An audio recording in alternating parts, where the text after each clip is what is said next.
자.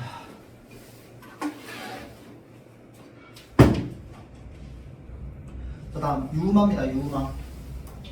자, 그래서 유음화는 유음이 아닌 애가 유음이 되는 게 유음화죠. 자, 그래서 유음은 니은이 리을의 영향을 받아서 이제 리을로 변하는 현상입니다. 자, 그래서 이 니은이라고 하는 의문이 있어. 이 니은이라는 의문을 기준으로 앞에 리을이 있어도 뒤에 리을이 있어도 전부 뭘로 바꿉니까? 얘를 리을로 바꿔줍니다.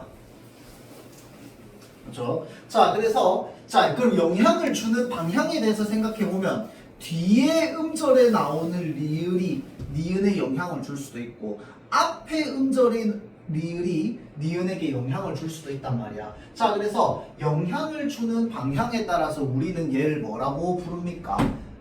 얘를 역행, 얘를 순행이라고 부릅니다. 자, 그래서 요거는 비음화에도 다 해당하죠. 역행동화, 순행동화 또는 이제 역행 교체, 그 다음에 순행 교체, 역행적 비음화, 순행적 비음화 이렇게도 얘기를 하는데, 자, 잘 보세요 여러분들. 우리가 글을 읽을 때 어디에서 어디로 읽어? 왼쪽에서 오른쪽으로 글을 읽는단 말이야. 자, 그래서 우리가 글을 읽는 방향과 화살표 방향이 똑같으면 걔는 역행, 글을 읽는 방향과 화살표 방향이 반대면 걔를 역행이라고 부릅니다. 자, 그래서 이걸 순행적 유음화, 역행적 유음화라고 부르고요.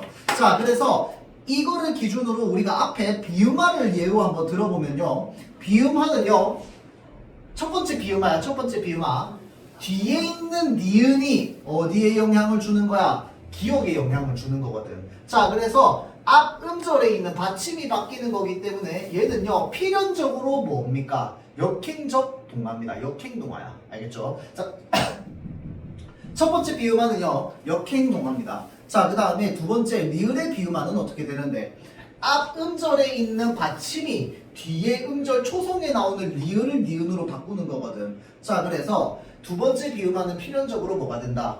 순행적 비음화가 됩니다. 순행적 비음화. 알겠죠? 역행적 비음화, 순행적 비음화. 자, 그 다음에 얘는 뭐야? 역행적 유음화, 순행적 유음화가 있는 거죠. 자, 그래서 순행적 유음화는 그러면 어떻게 만나는 거야? 리을 플러스 니은이 만나는 거야. 자, 다음 역행적 유음화는 뭘까요? 니은 플러스 리을이 만나는 겁니다. 자, 근데 여기서 우리가 유의해야 되는 건 뭘까요? 바로 요 역행적 유음화입니다. 왜 그런데? 앞말이 받침으로 끝났어요. 맞죠? 뒷말의 초성이 리을로 시작하네. 그러면 얘가 의문 환경적으로 봤을 때 어떤 의문으로 바뀔 수도 있는 거야? 얘가 리을로 바뀔 수도 있지만 뒤에 음절이 뭘로 바뀔 수도 있어? 니은으로 바뀔 수도 있거든. 자, 그래서 그렇게 되면 어떻게 돼? 얘가 바뀌면 유음화가 일어나는 거고 얘가 바뀌면 비음화가 일어나는 거란 말이야. 자, 그래서 요 환경이 그때그때 다르기 때문에 아까 얘기했던 쌤이 외우라고 얘기를 하는 거거든. 자, 그래서 여기에는 지금 뭐라고 적혀 있냐면 유음화의 예외라고 되어 있습니다. 유음화의 예외는요. 일단 기본적으로 니은 플러스 리을의 구조일 때 유음화가 일어나지 않는다 이 말이겠지. 맞죠? 니은 플러스 리을일 때 유음화가 일어나지 않는 환경이 대표적으로 뭐가 있냐면요. 대표적으로 다는 아니야. 대표적으로 뭐가 있냐면 한자어에 난, 양, 역, 련, 료, 예 얘네들이 마치 뭐처럼 쓰일 때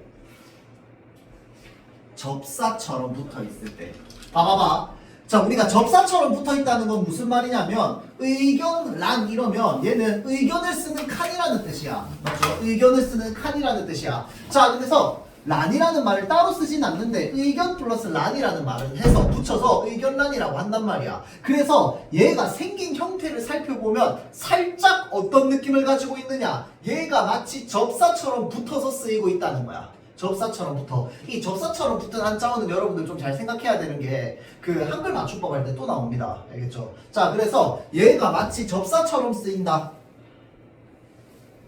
그럼 얘는 마치 뭐처럼 쓰인다는 거야? 어근. 의견이라는 말은 뜻이 있으니까 당연히 어근이지. 맞죠? 자, 그리고 한자어는 쌤 무조건 뜻을 가지고 있다며. 근데 접사는 뭐야? 실질적인 뜻이 없는 게 접사잖아. 근데 그러면 얘는 혼자서는 안 쓰이는데 의견이라는 말 뒤에 붙어서 의견 쓰는 칸이라고 하는 뜻을 이제 만들어준단 말이야. 그래서 마치 접사처럼 붙어 있으니 얘가 접사처럼 붙어 있다는 건 무슨 말일까?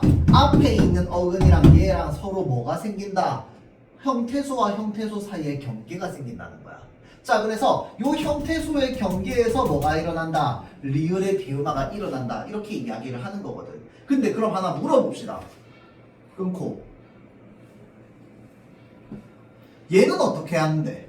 얘도 마찬가지로 력이라고 하는 애가 만났잖아. 맞지? 근데 얘 어떻게 발음되는데?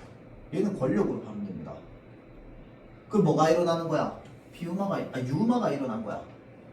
그러면 이거는 뭐 어떻게 보는 거야? 권과 력으로 따로 나누지 않는다는 얘기입니다. 얘가 접사처럼 쓰이는 게 아니라는 거야. 그런데 여기 앞에 공을 붙이면 어떻게 되는데? 얘는 발음할 때 공권력이 되거든.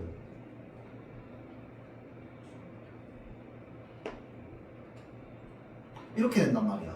자, 그러면 이때는 뭐로 보는 거야, 지금? 요 사이를 형태소의 경계가 있다고 보는 겁니다. 자, 그러면 얘는 뭐야? 권과 력으로 나눠지는 애가 아니야. 그럼 얘는 뭐야? 공권과 력으로 나눠지는 겁니다. 이거를 여러분들이 구분할 수 있어요? 없어. 사실 솔직히 말해서 불가능이야. 그래서 결론 뭔데? 리을의 비음화, 그러니까 니은 리을이 이어지는 경우에는 무엇을 외운다? 얘를 외우면 됩니다. 리을이 니은으로 바뀌는 게 훨씬 숫자가 적어요. 알겠죠? 자, 그래서 니은 리을이 니은으로 바뀌는 건 뭐야? 유음화가 안 일어나고 리을의 비음화가 일어나는 거거든. 자, 그래서 리을의 비음화가 일어나는 대표적인 단어들이 있어요. 걔네들을 그냥 외워두면 됩니다. 알겠죠? 자, 그래서 얘네들도 마찬가지야. 생산량. 그러니까 양이랑 력이 마찬가지인데 얘가 대체로 이런 식으로 구성될 때는, 그러니까 리을의 비음화가 일어날 때는 이게 삼음절로 구성되어 있는 경우가 많아요. 이음절일 때는 안 일어나는 경우가 많습니다. 알겠죠? 자, 그래서 얘네는 어쩔 수 없어요. 그냥 리을의 비음화가 일어나는 예시들만 그냥 외워두면 됩니다. 근데 얘네 몇 개 안 돼. 몇 개 안 되는 정도는 아니고, 학교 선생님이 프린트를 몇 개를 뽑아주냐에 따라 다르겠지만 프린트 이외의 단어가 리을의 비음화로 나오는 경우는 잘 없습니다. 알겠죠? 왜냐면 애초에 얘를 알고 있어야지 우리가 읽고 보고 선지 판단이 가능하기 때문에 그렇습니다. 알겠죠? 웬만하면 프린트 바깥에 있는 단어들은 안 나옵니다. 자, 그래서 의견, 난, 생산량, 그 다음에 공권, 역 이런 애들이 대표적으로 니은, 리을이 붙어 있을 때 유음화가 아니라 비음화가 일어나는 예시입니다. 그렇죠? 자, 그러다 보니까 실제로 니은, 리을 또는 리을, 니은으로 적히잖아요. 그러면 얘가 표준 발음법에 적혀 있는 조항인데 소리가 실제로 연달아 이렇게 날 수 없습니다. 왜? 만약에 리을의 비음화가 일어나면 니은 니은이 될 거고요. 유음화가 일어나면 어떻게 될까? 리을 리을이 될 거거든. 자, 그래서 니은과 리을 소리는 이제 연결될 수가 없습니다. 자, 그래서 그 구조가 뭐야? 니은 리을 구조, 리을 니은 구조 이렇게 얘기합니다. 자, 그래서 얘가 리을 리을이 되는 거, 니은 니은이 되는 거 이런 것들에 대해서 내용이 나와 있고요. 얘는 일단 개념적으로만 알아두세요. 근데 얘를 선지로 문장으로 길게 적어가지고 가끔씩 얘기가 될 때가 있습니다. 그렇죠? 자, 다음 구개음화입니다. 구개음화. 자, 구개음화는 여기에 말하는 구개음이 어떤 구개음을 말하는 거야? 경구개음을 말하는 거죠. 세립천장 소리. 자, 그래서 끝소리 디귿티읕, 그러니까 받침소리 디귿티읕이요. 뒤에 나오는 이나 반모음 이 앞에서. 자, 잘 보세요. 우리가 음운의 변동에서 또 자주 나오는 그 조항 얘기가 뭐가 있냐면 이나 반모음 이 앞에서라는 말이 자주 나옵니다. 이나 반모음 이 앞에서. 자, 그러면 이나 반모음 이 앞에서라고 할 때 반모음 이를 또 다른 말로 어떻게 표현을 하냐면요, 야요요유로 보통 얘기합니다. 그래서 얘를요 이렇게 안 적어주고 이나 야요요유 앞에서 이런 식으로도 바꾸거든. 자, 그러면 이나 야요요유 앞이라고 하는 건 결국 뭐냐면 이나 반모음 이 앞이다 이 말입니다. 알겠죠? 자, 그래서 이나 반모음 이 앞인데 또 조건 하나 더 있어. 어떤 조건일까요? 요겁니다. 형식 형태소일 때. 자, 그럼 물어봅시다.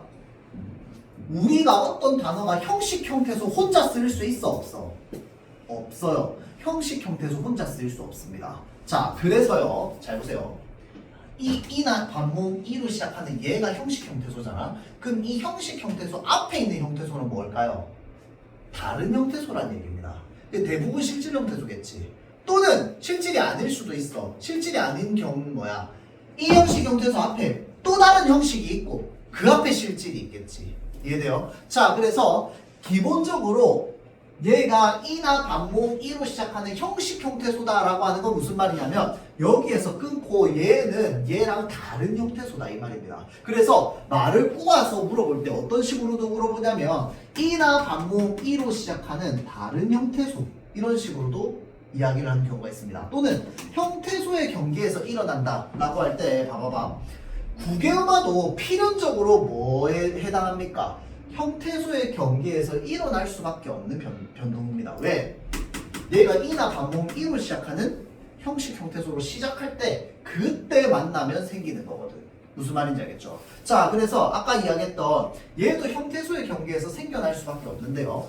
자, 국외음화도 굳이 따지면 형태소의 경계에서 생겨날 수밖에 없는 조항입니다.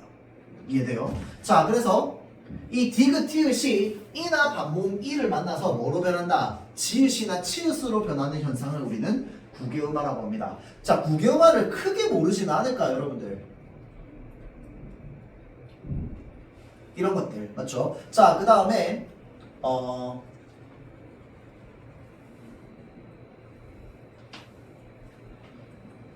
어떤 상황에서도 일어난다? 굿히다는 일단 변동이 어떻게 일어나야 돼?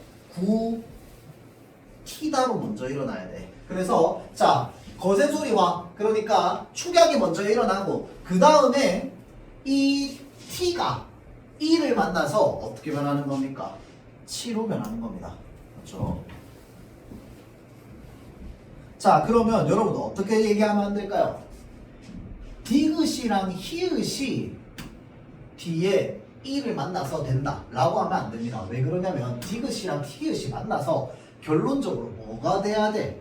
티읕이 돼야 돼요. 그리고 티읕이 이를 만나서 치가 되는 거야. 알겠죠? 자, 그래서 요거 여러분들 알고 있으면 되고 국외음화가 왜 일어날 수밖에 없느냐? 일어날 수밖에 없다라기보다는 일어나는 게 왜 자연스럽냐? 라고 생각하면은 요 환경 때문에 그렇습니다. 자, 여보세요. 지금 잘 안 보이는데 이 디귿은요, 잇몸 소리입니다. 잇몸 소리. 자, 지읒은 뭡니까? 센 입천장 소리야. 자, 그러면 만약에 지읒이 발음되기 위해서는요, 어떻게 혀가 움직여야 될까요? 이 혀의 중간 부분, 혀 바닥 부분입니다. 혀 바닥 부분이 어디에 만나야 돼? 여기에 만나야 되거든. 그러면 자연스럽게 혀의 위치가 어떻게 돼? 올라가게 됩니다. 맞죠? 자, 그런데 여기 이라고 하는 모음은요, 이나 반모음 이 할 때 이 모음은요, 위치가 어디에 있는 모음입니까? 고모음입니다. 자, 그래서 국외음화가 일어나는 게 자연스러운 이유는요, 이 디귿을 발음하고 혀가 위로 올라가면 혀가 두 번 움직여야 돼요. 그런데 지읒을 발음하고 이를 발음하면 혀가 한 번만 움직이면 됩니다. 자, 그래서 혀가 위로 올라간 상태에서 이를 발음하는 게 훨씬 더 편하기 때문에 그렇습니다. 자, 그래서 국외음화가 일어나는 게 조금 더 자연스러운 겁니다. 알겠죠? 자, 그래서 요거 유형명이 나와 있고요. 뭐 모르진 않죠. 자, 그런데 유의해야 되는 건 뭔데? 국외음화 현상이 일어나지 않는 환경입니다. 일어나지 않는 환경. 자, 그래서 밭이랑 한번 보세요. 나누면 어떻게 돼? 얘 어근이고요. 이랑도 어근입니다. 자, 그러면 모음으로 시작하는 형식 형태소라고 얘기할 수 있어 없어? 없습니다. 맞죠? 자, 그래서 얘는 어근과 어근이 만나 있는 형태, 모음으로 시작하는, 그러니까 이로 시작하는 형식 형태소가 아니기 때문에 일어나지 않습니다. 자, 그래서 밭이랑은 오히려 뭐가 일어납니까? 어근과 어근이 만나면 사이소리 현상이 일어나거든요. 자, 그래서 사이소리 현상에서 일어나는 니은 첨가 때문에 밭이랑이 니랑이 되고 그 다음에 이랑이 니랑이 되면서 니은 때문에 티읕이 니은으로 발음이 됩니다. 그래서 최종 발음은 밭니랑이 되죠. 느티나무는 그냥 느티나무입니다. 얘는 왜 느티나무라고 얘기하지 않는데?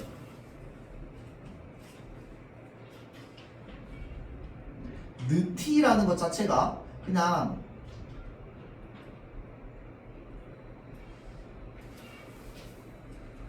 하나의 형태소라서 그렇습니다. 자, 대표적인 게 요거죠. 잔디.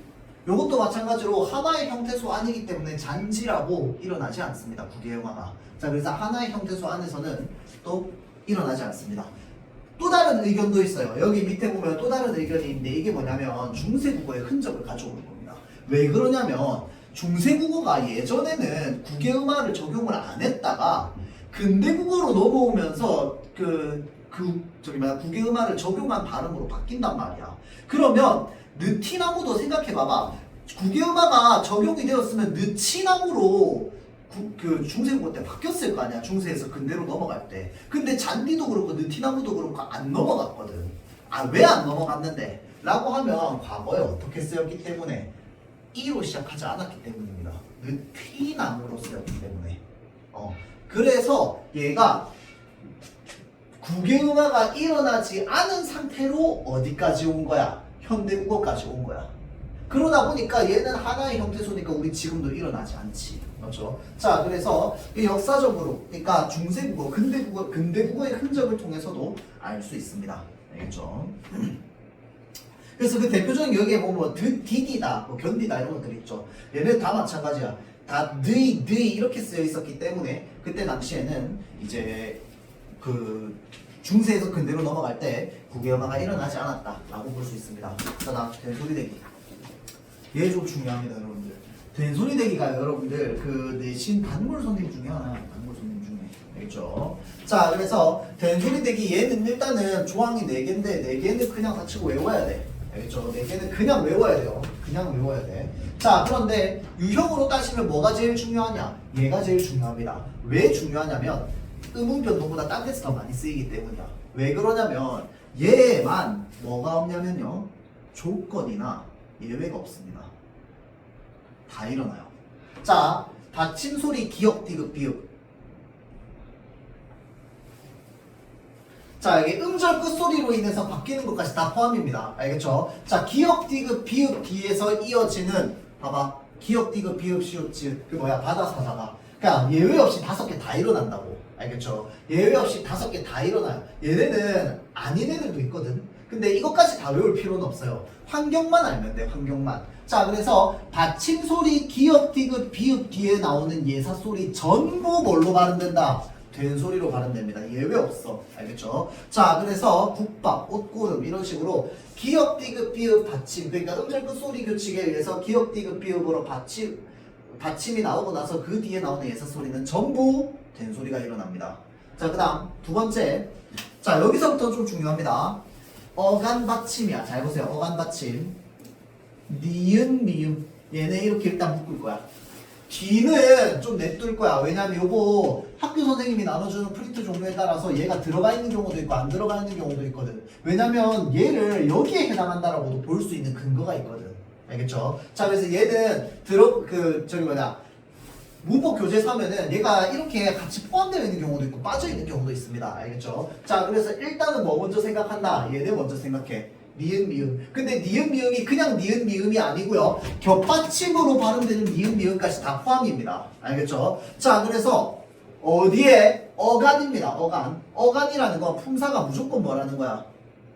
용언이라는 거야. 용언에서만 일어나야 돼요. 이 두 번째 비음, 두 번째 된소리 되기는. 자, 그래서 니은, 미음 뒤에서 시작하는 여기에 뭐라고 적혀 있어?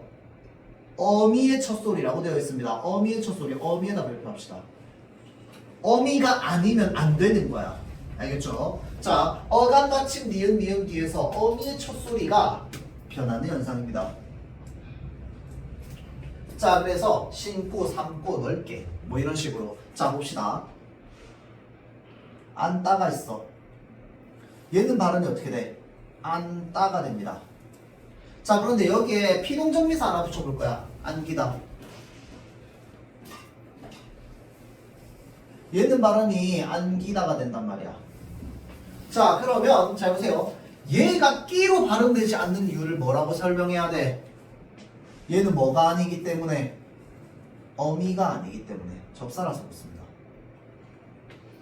안따는 안따야. 근데 안기다는 안기다야. 왜 그런데? 얘가 접사라서 그래요. 어미가 아니라서 그렇습니다. 알겠죠? 자, 그 다음 또 있습니다. 예를 들어서 자, 이런 글자가 있어요. 봄비. 얘 발음 나는 대로 쓰면 어떻게 돼? 소리 나는 대로 쓰면 봄비가 됩니다. 자, 여기 지금 보면 얘 니은 미음 뒤에 서지 맞죠? 니은 미음 있어요. 뒤에 지금 뭐야? 쌍비읍 B로 시작하잖아. 된소리로. 자 그래서 지금 미음으로 끝났고 그 다음에 된소리로 시작했으니까 얘도 여기에 해당한다고 하면 돼 안 돼? 안 됩니다. 맞죠? 왜 안 되는데? 봄비도 그렇고 겨울비도 마찬가지야. 자주 나오죠. 여기에 해당한다고 하면 안 돼. 얘네는 된소리 되기가 뭐 때문에 일어나는 건데? 왜 사이소리 현상이 있습니다. 자, 우리말에서 어떤 발음을 된소리로 만들어주는 규칙은 첫 번째 이제 된소리 되기가 있어요. 1, 2, 3, 4번. 그 다음에 또 하나가 바로 뭔데? 사이소리 현상입니다. 자, 된소리 되기에도 해당 안 하고 사이소리 현상에도 해당 안 하는 된소리는 어떻게 적어줘야 될까요? 소리 나는 대로 적어줘야 됩니다. 기억나요 혹시? 1학년 때인데 소리 나는 대로 적죠. 그 말은 무슨 말이냐면 그냥 소리 나는 대로 그대로 적어야 된다는 거야. 자 근데 얘네는 뭐야? 소리는 본 B라고 나왔는데 B라고 안 적어주잖아. 왜 그런데? 우리가 일반적인 음운규칙으로 설명할 수 있기 때문입니다. 얘는 뭐야? 사이소리 현상 때문에 B가 되는 거야. 나머지는 전부 여기에 해당하는 거거든. 자 그래서 얘는요 일단은 뭐야? 어감 받침이 아니라서 틀렸고요. 두 번째는 뭔데? 된소리 되기 규칙이 아니고 얘는 사이소리 현상 때문에 된소리가 일어나는 겁니다. 알겠죠? 자 그 다음에 아까 쌤이 아까 겨울비 얘기했죠. 겨울비가 또 얘랑 헷갈려. 많이 물어보죠. 자, 관형사형 어미 을이을입니다. 자, 잘 보세요. 관형사형 어미니까 당연히 얘도 원래 품사가 뭐였겠어? 용언이었겠지. 맞죠? 마찬가지로 얘도 용언 뒤에 이어지는 형태에서 만들어집니다. 자, 관형사형 어미 을이을 뒤에서 연결되는 자음은 된소리로 발음됩니다. 자, 잘 보세요. 여기에도 지금 보면 바다사자가라고 해서 5개 예외 없지. 왜 그럴까요? 얘는 기역 디귿 시옷 지읒이잖아. 얘는 바다사자가야. 이건 안 외워도 되거든. 외우는 건 여러분들 뭐만 외우면 되냐면 기역 디귿 비읍 받침 뒤에서 그 다음에 용언의 어감 받침 니은 미음 뒤에서 그 다음에 관형사형 어미 리을 뒤에서 이렇게 외우면 되는데 얘는 예외 없이 왜 이렇게 소리를 만들어주는데 얘 흔적 어디에서 찾을 수 있어요 여러분들? 중세국어에서 찾을 수 있죠. 혹시 기억납니까? 얘 원래 리을이 아니라 뭐였어? 요거였는데 기억나요? 자, 관형사형어미 리을 할 때 요 리을은요 사실은 리을 뒤에 여린 히읗이 붙어있는 애였어요. 여린 히읗은 받침으로 들어갔을 때 발음이 어떻게 될까요? 디귿 받침 발음이 납니다. 앗 이러면서 받침 소리야. 그래서 디귿 받침 발음 뒤에는 된소리 대기 일어나잖아. 그런 것처럼 이제 관형사형어미 리을 뒤에서는요 된소리 대기가 옛날부터 수백 년 전부터 항상 일어났습니다. 알겠죠? 자 그래서 우리가 보통 얘를 된소리 부호라고 하잖아요. 된소리 부호. 그렇죠? 자 그래서 할 것을 이렇게 되면 뭐야? 지금 끊어서 말할 때는 예사소리인데 이어서 말하면 무조건 뭐가 일어난다? 된소리가 일어납니다. 알겠죠? 자 그래서 관형사형 어미 리을 뒤에서 된소리 일어나는 거. 자 그 다음 한자어 리을 받침 뒤에서입니다. 한자어 리을 받침 뒤에서 뭐 갈등, 발동, 그 다음에 뭐 발전 이런 것들 있죠. 얘는 그냥 발음해보면 됩니다. 그렇죠? 발음해보면 우리가 다 알 수 있는데 한자어 리을 받침 뒤에서인데 얼마 전에 이거 그 저기 뭐냐 1학년 학생한테 이거 얘기했더니 쌤 한자어인지 아닌지 어떻게 알아요? 이렇게 물어보는데 그건 뭐 니 알아서 알아야죠. 내가 한자어인지 아닌지 어떻게 얘기해주노? 그렇죠? 자 그래서 근데 우리가 이 정도 되면은 글 읽다 보면 얘가 한자어인지 아닌지 정도는 다 알잖아. 그렇죠? 자 그래서 이렇게 4개가 있는데 아까 쌤이 요거 뛰어넘었죠? 자, 잘 보세요. 얘를요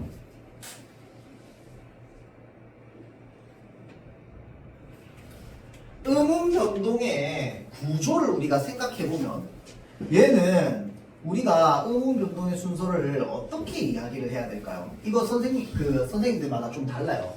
진짜 최대한 상세하게 나누면 어떻게 나눌 수 있냐면요. 일단은 여기 리을 티읕 중에서 봐봐봐. 원래 우리 리을 티읕의 원칙 발음은 뭔데? 원래 원칙 발음은 티읕이거든. 원래 원칙 발음은 리을이거든요. 할다. 리을로 발음하잖아. 랄.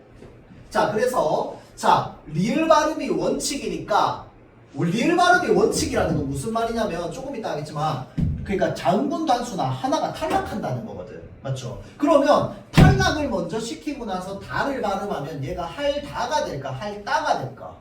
할다가 됩니다.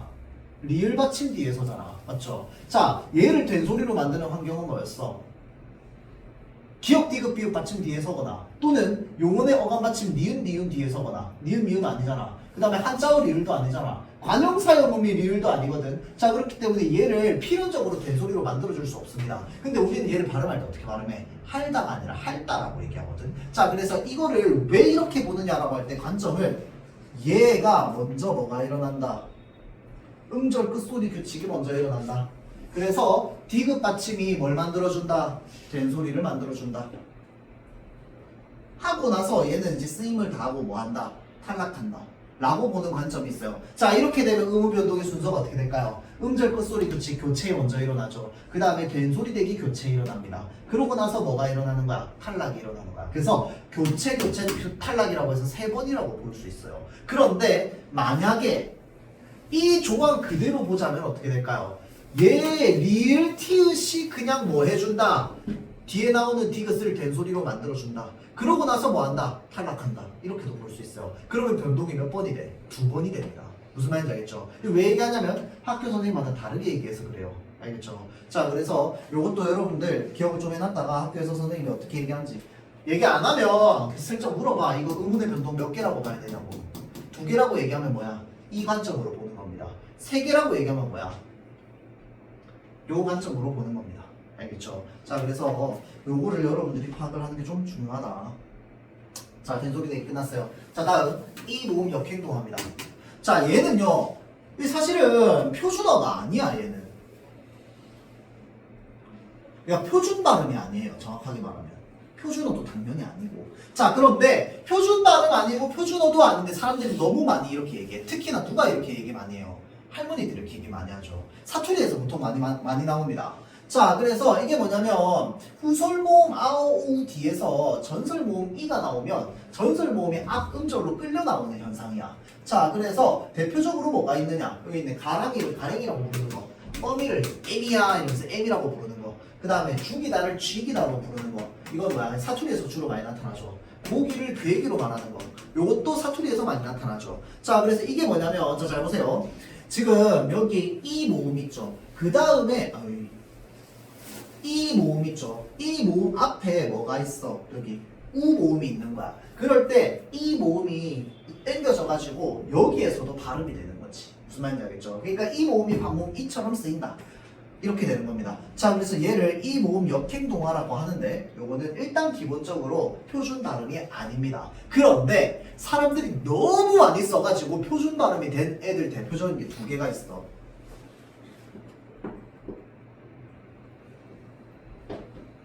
장이, 쟁이. 근데 지금은 심지어 얘네 둘이 뭐도 달라졌어? 뜻도 달라졌죠. 뜻 다른 거 알고 있죠, 여러분들? 장이는 이제 어떠한 기술을 가지고 있는 사람, 그 다음에 쟁이는 특성을 가지고 있는 사람이잖아. 근데 예전에는 구분 안 하고 전부 뭘로 썼냐면 다 장이로 썼거든. 아주 옛날에는. 근데 장이가 쟁이로 바뀌면서 뜻을 구분하게 된 겁니다. 알겠죠? 자, 그래서 얘도 장이에서 쟁이로 넘어간 거야. 대표적인 거 또 있습니다. 남비. 여러분들 모르죠, 이거? 알아요? 내가 어릴 때는 그래서 남비라고 얘기하는 사람 꽤 많았다.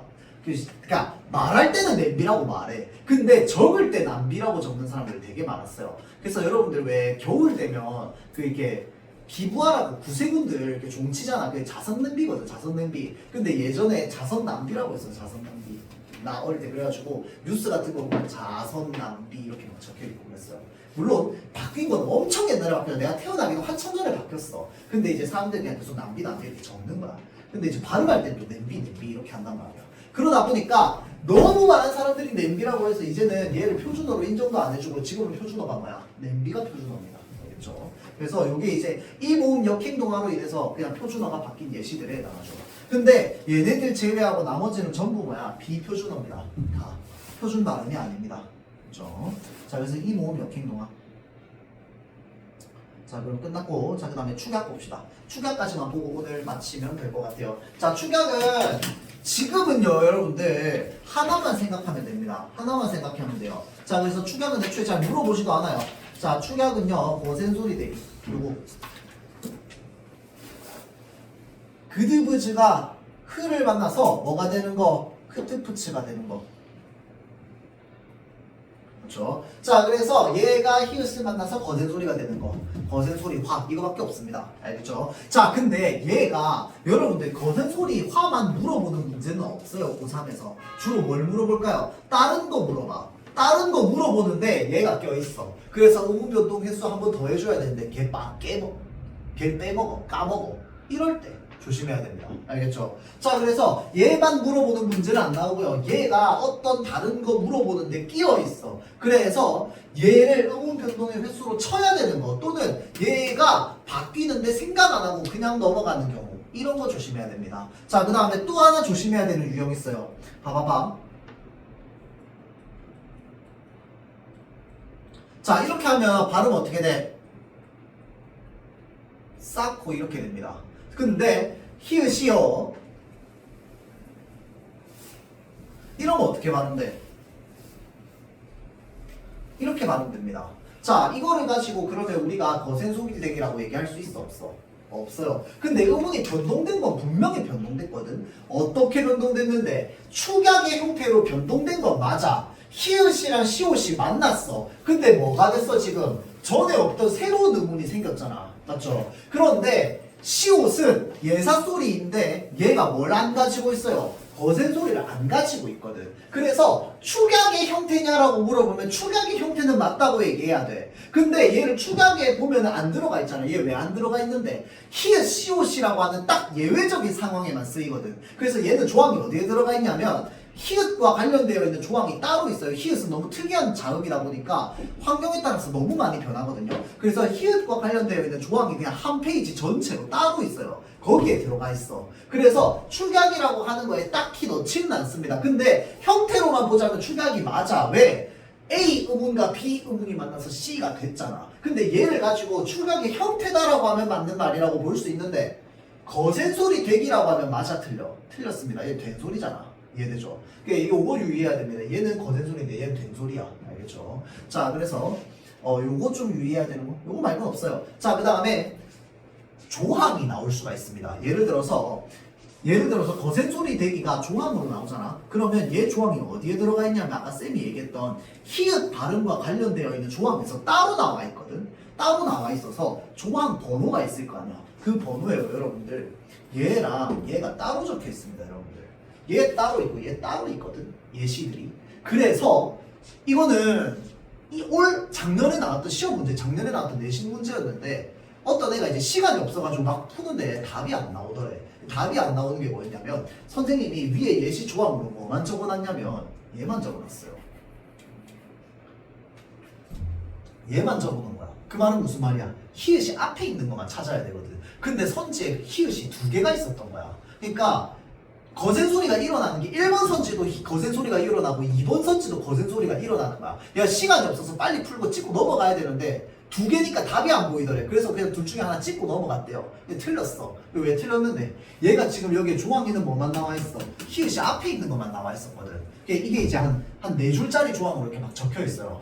조항 한 4줄 적혀 있고, 그 다음에 예시 이렇게 적혀 있고, 그리고 끝이었어. 얘가 안 나와 있었어요.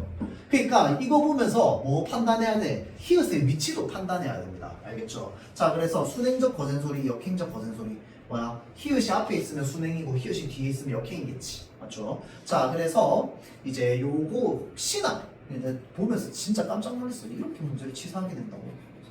그래서 걔도 이제 뭐 시간이 없었으니까 그렇게 했지. 시간이 많았으면 보였을 거야. 맞죠?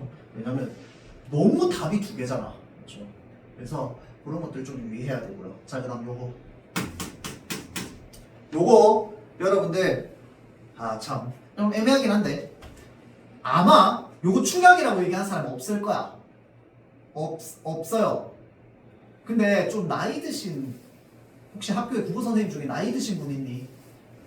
나이 많이 드셨다, 50살 넘었다, 뭐 이런 분들 있어.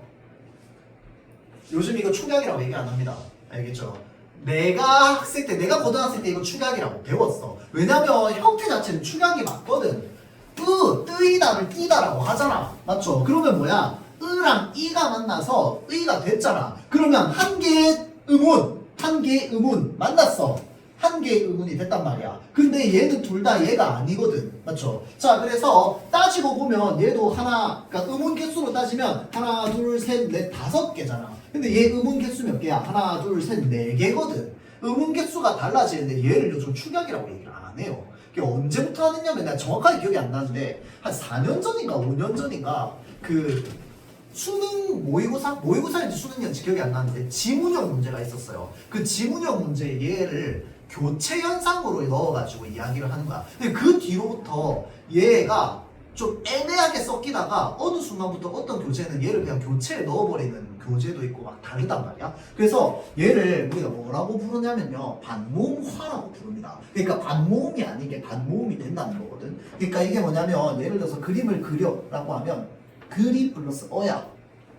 그리다라고 할 때 어간이랑 그 다음에 어라고 하는 어미가 만났어. 근데 우리가 그리어라고 안 하잖아. 어떻게 하는데? 그려 이런단 말이야. 야, 너 그림 그려 라고 하잖아. 맞죠? 자, 그럼 그려라고 하면 잘 보세요. 얘는 지금 어떻게 연결되어 있느냐?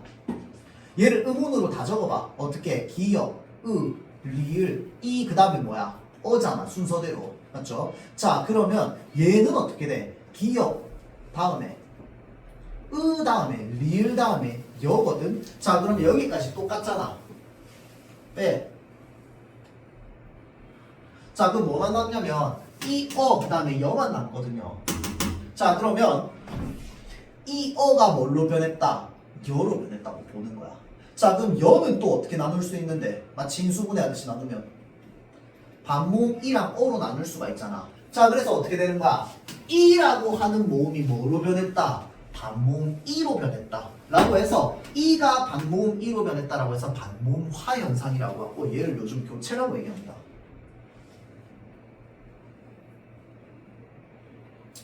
그래서 엔간함의 학교에서 이거를 가지고 축약이냐 교체냐 그 다음에 음운 변동의 횟수가 어떻게 되냐 이런 것들을 잘 안 물어볼 거야. 왜냐면 좀 애매하기 때문에 수능에서 절대 안 물어보. 수능에서 이거 무조건 교체야. 그냥 평가원에서 그냥 교체라고 보는 것 같아.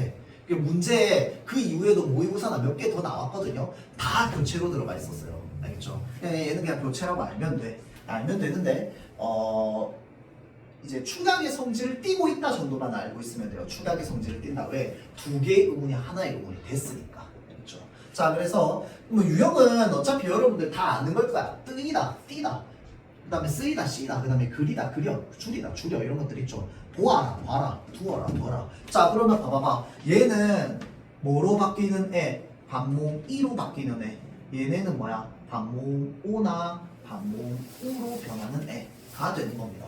그러니까 보아라라고 했을 때 봐라. 근데 이 보아라가 봐라라고 발음도 되는데 실제로 적을 때도 어떻게 돼? 이렇게 적어도 되잖아. 맞죠? 자, 그래서 이 반모음화 현상은요, 표기에 반영되는 현상이죠. 표기에 반영되는 현상이기도 한 거야. 그렇죠?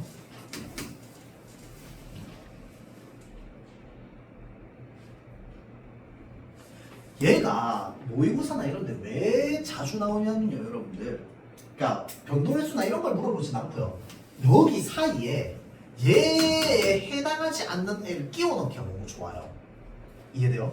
자, 그래서 얘가 원래부터 어간이 이중모음인데 그 사이에 여기 얘 사이에 들어가는 거야. 얘는 원래는 어간이 다 단모음이야. 뜨다, 그리다, 그 다음에 보다, 두다, 이거 줄다 이거거든. 근데 여기 사이에 얘가 이렇게 그 이중모음화가 되는 건데 그 사이에 사실은 원래 그냥 어간에 이중모음이 들어가 있는 애를 그냥 여기다 사이에 집어넣는 거야. 그러면 오씨 다 이중모음인데 이렇게 되거든. 그래서 안 보이는 경우가 있어요. 순간적으로 우리가 문법 문제 빨리 풀어야 되는데 안 보인단 말이야. 그래서 그런 거 낚시하려고 보통 이제 요거 교체로 해가지고 넣어놓는 경우가 많습니다. 그렇죠? 자, 그 다음에 탈락.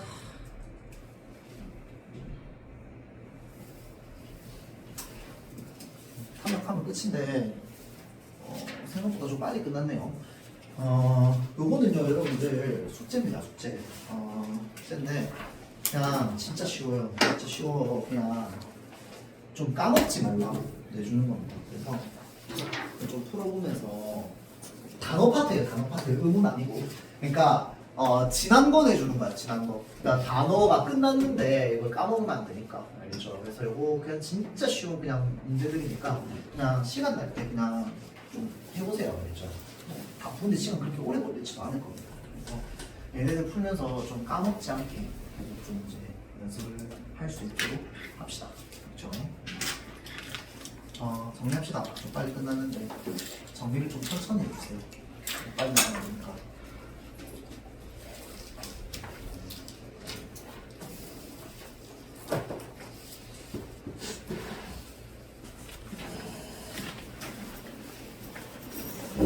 내가 단어 파트 숙제를 내줬는데 단어를 진짜 복습을 많이 해야 돼요.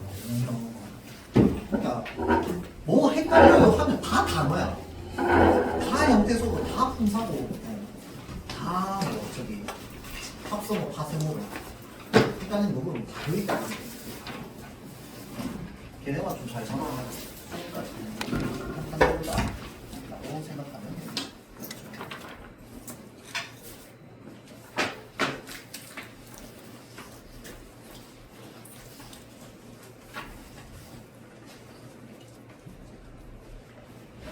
근데 여러분들 그 국어 저기 뭐냐 본수업 하잖아. 본수업 하면은 그 내주는 거 다 풀어요. 다 풀어? 푸는 거 좋은데 그 선생님 교재가 여러분들 사실 문학은 좀 괜찮은데 독서는 실제 수능 시험이랑 조금 거리가 멀거든요. 거리가 멀어. 그리고 좀 어려운 거는 되게 잘 만든 문제, 좀 어려운 문제들이 있는데 좀 과하게 어려워. 이게 수능에서 나오는 거 풀 수 있나? 이게 시간 안에. 지금 이제 시험이 아니니까 읽고 풀지. 뭐 이런 것들도 좀 있거든요. 그래서 우리가 사실은 지난 시험에 이미 시험 대비하면서 평가원 지문들을 한번 싹 한번 돌았잖아. 근데 복습 난 괜찮다고 생각해요. 그래서 했던 지문들 있죠. 그 중에서 내가 이해됐던 지문도 있을 텐데 이해 안 됐던 지문도 있을 거거든. 걔네 다시 한번 풀어보는 것도 난 도움이 된다고 봐요. 그러니까 글의 구성이랑 선지, 문장 구성이랑 이런 것들이 그러니까 우리가 내신 공부할 때 안 보였던 것들이 좀 보여야 돼. 내신 공부할 때 사실 문제 선지를 그렇게 막 우리가 신경 쓰진 않았단 말이야. 이제 글의 구성만 이제 글의 내용 이해만 신경을 썼는데 이해하지 말고 그러니까 이해 당연히 해야 되는데 이제 이해만 신경 쓰지 말고 이제 글의 구조라든지 여기에 있는 글 내용이 선지로 어떻게 나왔는지 이런 것들 복습하면 좀 좋습니다. 독서 그렇죠? 나갑시다. 고생했어요.